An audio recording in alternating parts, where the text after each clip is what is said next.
sachant la pression et le livre a quand même plus de 2 millions de lecteurs, on a essayé de mettre ça de côté et d'avancer et de soulever. Moi, mon point et mon axe principal était de continuer de soulever les questions que posait le livre et de suivre l'arc de ce personnage. Après, il fallait le transposer en Europe, parce que donc l'action dans le livre de Douglas se passe entre Paris et le Montana.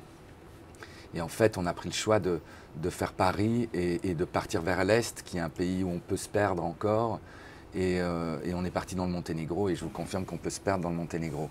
Et Douglas Kennedy, en fait, a cette générosité de nous laisser et de me laisser s'approprier son livre, parce qu'il nous a dit, voilà, c'est votre métier, c'est plus le mien.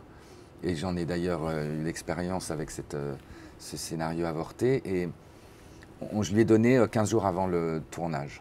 Et il est venu à la projection, il a été premier spectateur du film.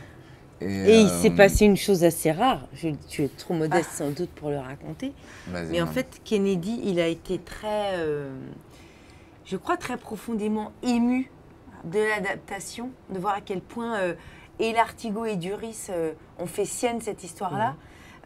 C'est une vraie interprétation du bouquin. Il s'y retrouve fondamentalement et pour l'essentiel et pour la complexité du propos. Et en même temps, il a l'impression que Lartigot a dépassé son œuvre et qu'il a transformé sa littérature en cinéma. Ce sont ses mots exacts. Donc il est tout à fait emballé du résultat. Ce qui, je crois, est rare, parce que je crois que les auteurs, ils ont l'impression de se faire arracher leur tripes et piétiner par des réalisateurs barbares qui réduisent le propos. Et là, c'est pas le cas. D'accord, c'est bon signe. Oui, il a la classe Douglas.